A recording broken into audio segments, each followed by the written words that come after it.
Broadcasting live from an Airstream somewhere in Tornado Alley, bringing you the people, places, and stories from the Panhandle to the Red River. This is your Only in Oklahoma show. And welcome to the show today. We're peddling our wares at the Tulsa Flea Market, and later on in the show, Oklahoma made some sunny money during the eclipse. I'm Brett. And I am Harley. So it's well documented that when you want to get rid of something, your trash becomes my treasure, or in Tara's case, clutter. I'm a collector of things. I don't know that people would call that being a collector. Pack rat. I think that's in the blood. I think there's a show on American Pickers? No, what's the one where the people have to, like, their house has to be burned down after they... Hoarders? Yeah, hoarders. No, all of my pets are alive. None of them are buried underneath a stack of Encyclopedia Britannica. I'm not going to be... there's chances. He took one too many chances and got buried under the encyclopedias. Okay, can we just start the show one time where you don't come in with something completely ridiculous? There's zero chance of you ever having a pet named Chances. I would say Chance. There could be Chances. Is that a real name? Did I make that up? I feel like I made it up. You just pulled it out of somewhere, probably that pile of garbage that you call a collection. But here's the thing. Let's talk pet names for a half a second. Okay. In reality, when I thought I was the only person that named my boxer Bella, only to find out I've met 6 people since Bella, my Bella, who's named their dog Bella. Chances is pretty original. It's hard to come up with a name that's not an old hat. So yeah, I might have a cat named Chances, but it may not be buried under encyclopedias. You do like collecting stuff. I do. I will give you that. I have a nice collection. You have a compulsion, I would say, It's when fair. it comes to certain things. Like movies. Yeah, I've gotten better. You're like, I gotta have the VHS and the Laserdisc. Like, dude, this movie was never released on Laserdisc. You don't have a Laserdisc player. Doesn't make sense. But if you like a movie, you have like 17 different versions of it. But I have moved on from movies temporarily. Really? I currently have, I don't know if I can give the price. Let's say I've got a couple, at least a G worth of masks right now. Movie-related masks. Yes. Okay, so it still stands. But they're all everything's neatly displayed. I don't have to climb over a mound of ding-dong boxes and canned goods to get to them. My kids aren't going to be like, should we just burn the house down when I die? They'll be able to sort through it and equally, I've bought out equal amounts of stuff so they can fight over equal amounts of stuff. I did find a place that I think you would enjoy more than I did. Right. But I think even me, as being somebody who, I'm a minimalist. Yeah. In a lot of ways. I claim to be, but it's only when I'm drawing pictures. But the Tulsa Flea Market, I think, is someplace that everybody should go. At least once. You know, I think another thing that we're both kind of, we're kind of nostalgia nerds a little bit. Mm-hmm. I think even if you weren't planning on buying something, you could easily go, hey, look at this.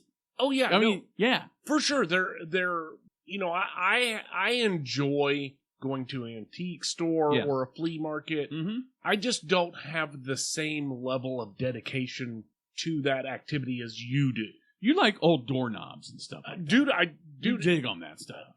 For real. Like dead people stuff, that's your jam. For 100%. Yeah. I could spend an entire day going through doorknobs and hinges trying to find a matching set. Right. I'm all for that. Yeah. But standing next to you, going through the records. One by one, I'm the worst. I'm the worst person. Where you open up each one and you look at the front and the back and you pull out the record. I'm done 17 seconds into that event. Right. I get it.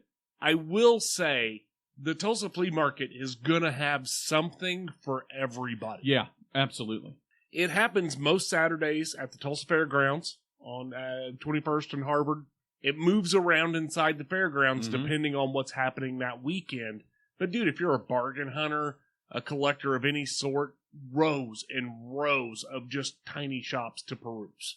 Now, what I will say, again, I feel like I'm mansplaining to somebody that's been to one or hasn't been to one. Much like anything else, you have to get to places like this early because collectors, something that's ruined the collector game is the reseller game. So you better know what you're kind of looking for already because there's somebody out there that already knows what they're looking for and they're just itching to buy it for a better bargain and turn around and resell it to you for 3 times the price. Right. Get there, buyer beware.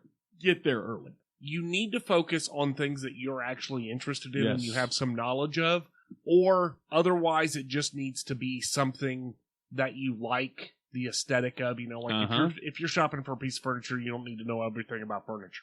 But if you're shopping for records, especially not just records to listen to, but records to collect, you better know what you're looking at. Absolutely. I go to at least twice a year. The Cat has a record sale at the Diamond Ballroom, and I always have it in my head. Okay, we're looking for Thin Lizzy albums. But the problem with me, because I'm such an impulsive, I get overwhelmed because there are literally thousands of albums. So it's like, oh, but I kind of want you. And so my inner voice says, Brett, we're looking for Bad Reputation by Thin Lizzy. We're building a Thin Lizzy collection, right, Brett? Yeah. That's it.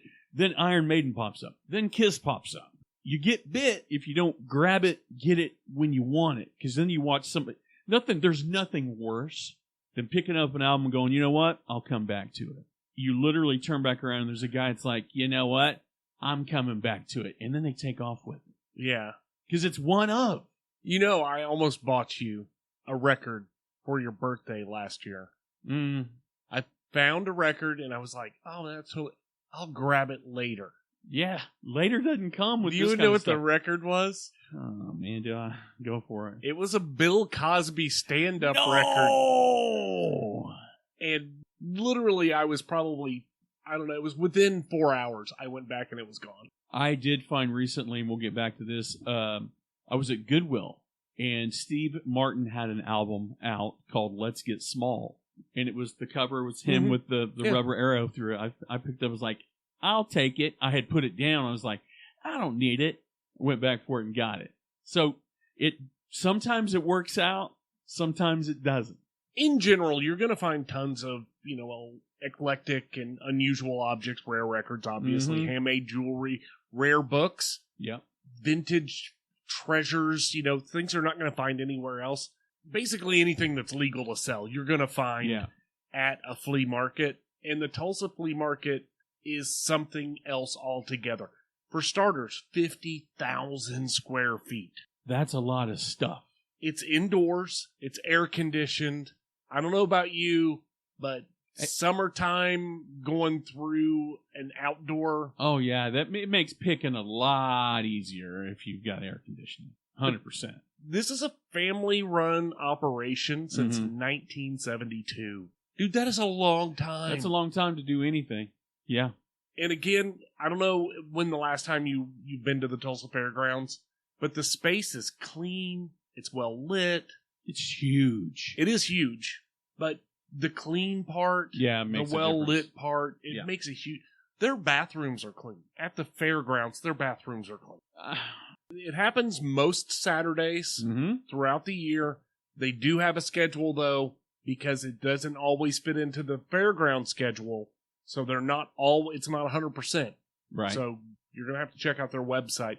But one of the things that I thought would be important to discuss is the whole wheeling and dealing aspect of flea markets. There's a method. There's an etiquette to it. There is an etiquette to it. Yeah. I've seen this stuff, so I want to bring this up. Okay. Wheeling and dealing is part of the business. Mm-hmm. Everybody there is going to be familiar with it. But some people go about it the worst. There have been interactions where I'm just like cringing. Oh, yeah. As a bystander, I'm like, oh my God, are you actually saying these words out loud? So I say, first and foremost, if you're going to a flea market and you decide you want to try to talk down the price a little bit, first and foremost, be polite. Like, be respectful. These people are a lot of these vendors, this is their only form of income. Yeah. So they got to make money too. They do have to make money. And, this is their livelihood. So, a lot of times the way you interact with them makes all the difference in the world. So I say, and this is just me, but I never offer less than half or 75% of what they're asking for. Mm-hmm. Yeah, that's the easiest way to A, not get a deal, and B, not get a deal. Well, I don't want to be rude or pushy, yeah, or anything like that. And sometimes I have an idea in my head what I think something's valued at, and they may be full retail where I'm thinking kind of wholesale. Yeah. So again, I think as long as you stay strike a balance there, above that watermark, you're not gonna offend anybody. The worst place to do business, Facebook Market. The absolute worst. Interested? Yeah, how much? I'm like, seriously? Will you ship? Yeah, I'll ship. I can give you the money now. Okay. Where do I send it to? I'm like, how does this even work anymore? Right. There's actually some really, really funny videos of people parodying marketplace, Facebook Marketplace. It's awful. It's the worst place to do business. It really is. But at a flea market, I'm going to say your best time to wheel and deal is at the end of the day. Yeah. They're done. They spent the whole day. They've invested the day there. They're going to have to pack it up and haul it away if it's not bought. So I think my personal experience, at the end of the day, they're a lot more willing to take your offer than at the beginning of the day. Oh, yeah, for sure. Beginning of the day, the best times to buy things is at the end of the day or at the end of the show. Like, it's the last day. They don't want to haul that shit home. Yeah. Not at all. And then finally, I think is, the last bit of etiquette that I think is important. If they say no, be respectful. But if they say no, be polite, honor be respectful about absolutely. it. But if they say yes, you pay them their money. You have made a purchase. You've made a purchase. If you say, if they're asking $50 for it, and you say, will you take 40? And they say yes, pay them now. You just bought it. You bought it. It's a done deal. You don't ask for a better deal without the intention of buying it. Right. I don't know how many times I've seen that as a bystander. Like, holy crap, they're willing to make this deal for you, and you're going to walk away. Yeah. They're going to give you what you asked for, and then you're going to walk away. You're going to say no? No. Yeah, 100%.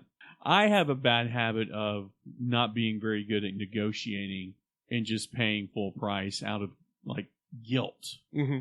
I'm not saying I'm a bad negotiator, but if I want it, they want to sell it, most often I will buy full price. Just because I'm always worried about, I don't like to haggle.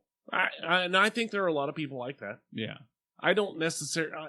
my personal kind of philosophy when it comes to shopping is if the price isn't what I would want to pay, then it's probably not something. But I'm not a buyer. I'm not a collector. Yeah. So I don't see something and go, oh my God, I got to have that. Right. I see something and I'm like, oh my God, where am I going to put that? Yeah. No, 100%. So it is different for different personalities. But there's a lot going on. If you want to go to this flea market, you need to make sure that you're going to find them there. So you'll want to check out their website, tulsafleamarket.net. But also, if you're in the area, there are a couple of other really cool flea markets that if you're going for one, you may as well go for the others. Oh, yeah, 100%. The Flea Market Depot, which is at Highway 412 and 81st West Avenue in Tulsa, they have a lot of cool stuff. They're there all the time. Open Saturdays and Sundays, so you can, make a weekend of it. I have found some furniture there that was ridiculously cool. Yeah, and for not a lot of money. Absolutely. But there is another one that I think you would be stoked about. The Tulsa Punk Rock Flea Market. I've heard a bunch about this. It is a flea market in Tulsa that caters to the punk rock culture. Their booths include like handmade items, clothing, jewelry, vintage items, vinyl. I think you would get lost there. There'd be too many shiny things for me not to be completely immersed. I think if you're going to Tulsa for the Tulsa Flea Market, then you definitely need to check that out too, especially if it's up your alley, so to speak. And the best way to find them is on Facebook, Tulsa Punk Rock Flea Market. After the break, a solar-powered success for the state.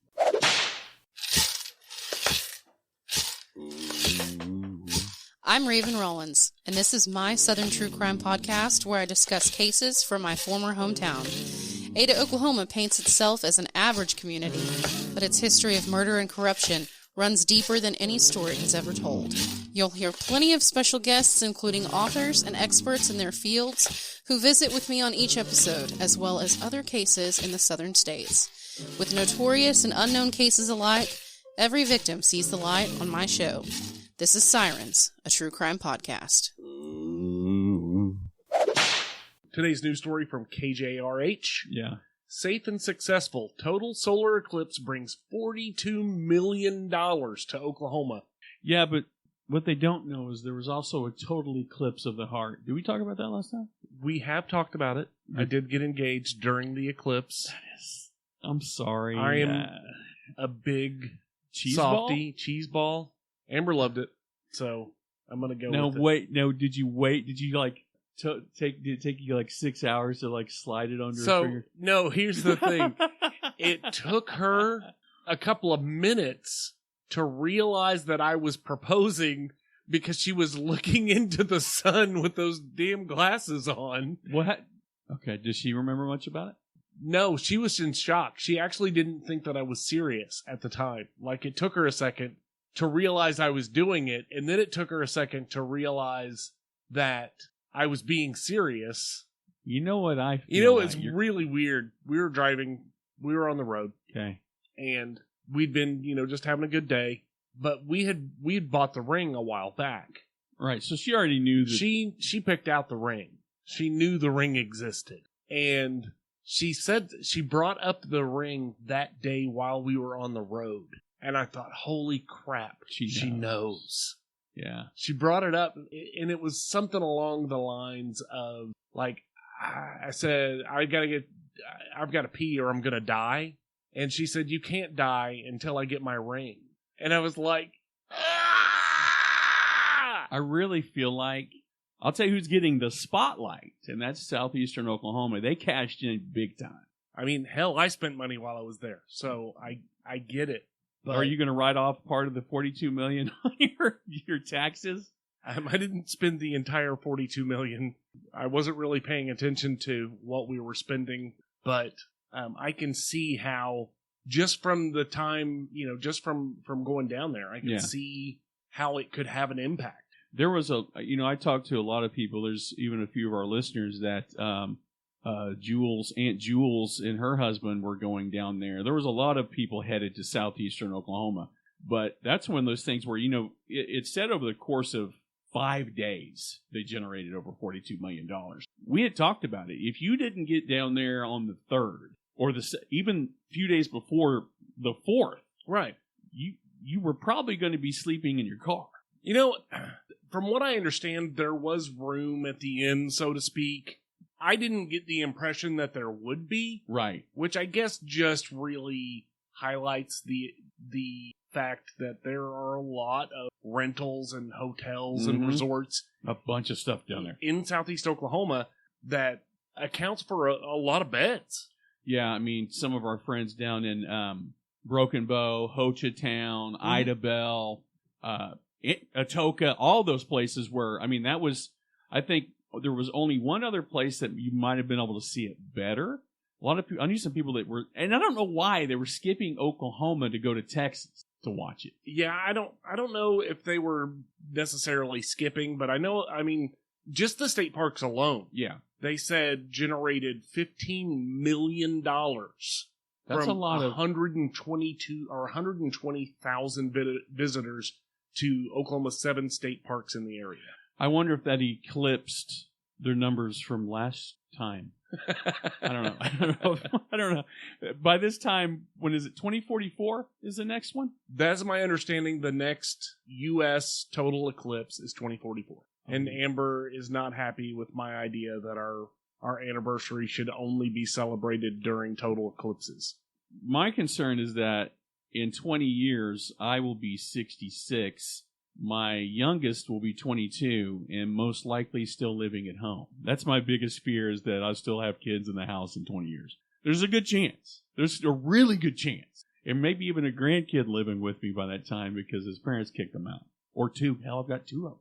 I don't like to do math anymore because you start to add on, the next Batman comes out in 5 years. I'm like, I'll be 50. I don't like to think about it. I don't like to think about it in terms of pop culture events or movie releases.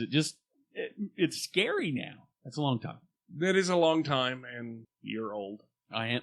Well, in 20 years, my friend, you will be much older than me. Yeah, I'll be 3 years older than you. Just like now. Right. That's how that works. It is how I hate math. I hate it so much.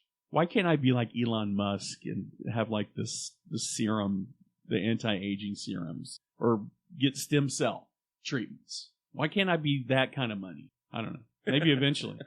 Well, if you want more information on this news story or just general Oklahoma news, we'll include a link in the show notes to KJRH's website. Well, the feedback section, once again, JW Racing, is it something I said? He's hiding from you? When you're not responded to on the internet via podcast, is it still considered ghosting? Are we being ghosted by JW Racing? It's a possibility. I feel like we cracked the code. He knows we're on to, and now he's in hiding. He's probably in South America now. Where do they go? Where do they go when they run? Kaczynski went to the mountains. Well, I will say that you've done a lot of narrowing down with your conspiracy theories on this, but I am going to say, if he is in fact of Scottish heritage and Scottish descent, yeah, heading for the Highlands, then we may be able to find him in Yukon at the end of this month. Yes. May 31st through June 2nd, the Sterling Classic Scottish Festival is happening in Yukon.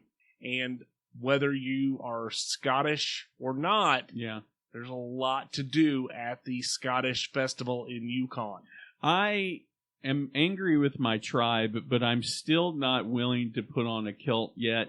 I've been asked to put on a kilt, but I always feel like it's appropriation if I do it. I always feel weird about it.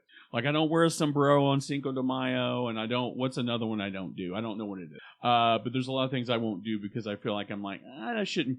And not to mention, if I wear a kilt, you have to, there's an etiquette. You don't wear underwear. And I don't want to have to blame the water being cold. And there's no water. So yeah, I'm not going to be, I won't be wearing a kilt. You know, of all of the activities that happen at the Scottish Festival, or the Sterling Classic Scottish Festival. Yeah. You know, the Celtic bands, the pipe bands, all that stuff, that's cool. Don't get me wrong. But the Scottish heavy athletics. Like the Highlander games, basically. I love that stuff. That's man stuff. That is man. Dude, mansplain to me how they do it. That's what I want. I don't get it. I've seen some of the guys that compete in these events. Yeah. And I'm going to say there are a bunch of them that are older than you and I. Yeah, they can do much more. Dude, I see them pick up the giant boulders, and I'm like, I would have thrown out my knee. Oh, yeah. My back would have been toast right there. Yeah, my testosterone immediately goes, nah, we're good.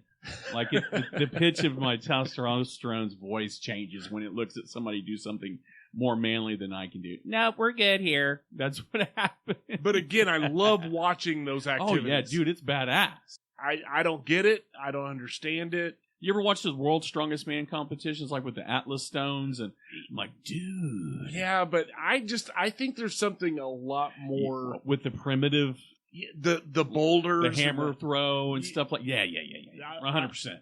It looks fun. I love doing those or watching those activities again from the sidelines. Well, as always, if you have any suggestions of festivals, places we need to be, what we need to wear, how we need to look, where we need to do it, not it, or anything Oklahoma related, always drop us a line. The best way to do it is in is the old fashioned way, in the mail bag at OnlyinOKShow@gmail.com. And this has been the Only an OK Show. New shows every week. Rain, sleet, or eclipse. I'm Brett. And I'm Harley, and we're out of here. Peace.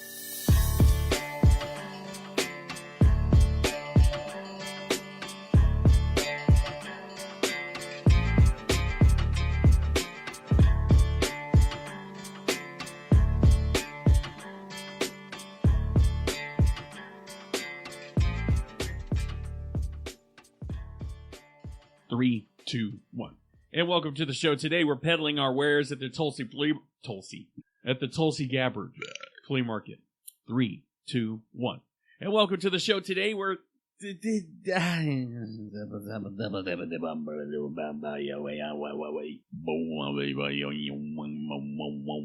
the first time. We're gonna get to it. Just work with me here when I went wow. The first time I ever heard a didgeridoo was Crocodile Dundee. I can see that. Remember when Crocodile Dundee, Meek goes up on the hill and he's got that thing as I wanted one so bad because I just knew that if I had one of those I could summon friends. That's where I learned my Australian accent. Think of every accent you ever learned. For me, Australian, Crocodile Dundee. Mm-hmm. British, Robin Leach. Yes, for me, Italian, I think I don't know where I came up with it. It just happened, you know what I'm saying? Like it just kind of happened to me one day. Maybe from watching like Godfather and Goodfellas. People from New York, I know people from New York, and I'm like, hey, what are you doing? They're like, you're not from here. You can't be from Oklahoma. I'm like, yeah, fucking right, I'm not from Oklahoma. What are you talking about? Joe Pesci. Oh, yeah. I liked him as Leo Getz, because Leo Getz. What you want, Leo gets. What you want, Leo Getz. Okay. What was the... Oh, yeah, My Cousin Vinny. Yeah, My Cousin Vinny. That was a good movie, man. That was the movie. My Elvis impression I learned from Uncle Jesse on Full House. Which is it's a random... Because it's not even a great one. Are you looking it up right now? No. Why would I look that up? I don't know. But a fun fact about John Stamos and him doing the Elvis impression on Full House. When you go to Graceland, you do an audio tour throughout the house. Mm-hmm. It's his voice. Really? That's funny. And Priscilla gave him some of Elvis's, like a pair of his sunglasses, famous sunglasses, a ring or two. And I guarantee I know exactly what he said to her when she gave it to him. Thank you very much. Thank you. I appreciate it. Okay, now make me some peanut butter and banana. Did you know that Elvis could eat 30 peanut butter and banana sandwiches? That's why he died on the toilet, dude. They also, when they did the autopsy, when they did the autopsy, like freaking, when I was knowing the Beatles, we did an autopsy on Elvis. Anyway, they pulled dried feces from his intestine that was months old. Like he was clogged up because he was on so many damn pain pills. Well, you know what I mean? Peanut butter and banana sandwiches, baby. Well, since my baby left me, I found a new place to dwell. I'm eating banana and peanut butter sandwiches. And I love Elvis. I feel bad even making fun of it. What are you looking up right now? Fun? You're looking up something. No, I'm really not. Okay. I'm like 3, 2, 1. You and your Elvis. Well, I can sing like Elvis. You want me to? You do a pretty good parody of just about everybody you try. Who's this right here? I'm going to give you 2 guesses who this next guy is. I'd really like to start the show. It's after 8 o'clock. Can we please get the show going? Who's that? That's if Squidward and Harley were merged together. Come on, I'd really like to get it going. Squidward! You know what I mean? All right. Pretty good parody person. I like that. Makes me feel good inside. Makes me insides all squishy like. I want a real English breakfast. Did you have one of those when you were in England? Of course. Why? What'll it be? Can I have your original English breakfast? Yeah, you yank bastard. What'll it be, boys? I'll have what those gentlemen are having. It has a picture of you. 9, 8, 7. Pratt is British slang for the sort of person you would rather not share a long train journey with. I love it. I love the English. I love them because it's never as bad as it sounds. You know what I mean? All right. 3, 2, 1. And welcome to the show today. We're 1, 2, 3, 3, 2, 1. And welcome to the show today. Why can't I do it? 3, 2, 1. And welcome to the show today. We're peddling our wares at the Tulsa Flea Market, and later on in the show, Oklahoma made bank when everybody looked at the sun. I'm Brad. Would you do that again and read it like you're not seeing it for the first time ever? Oklahoma made money. Oklahoma made some sunny money. That's it. That's the one. I'm going to do the intro now. Ready? 3, 2, 1. And welcome to the show today. We're peddling our wares at the Tulsa Flea Market, and later on in the show, Oklahoma made some sunny money during the eclipse. I'm Brett. And I'm Harry. Start it over. 3, 2, 1.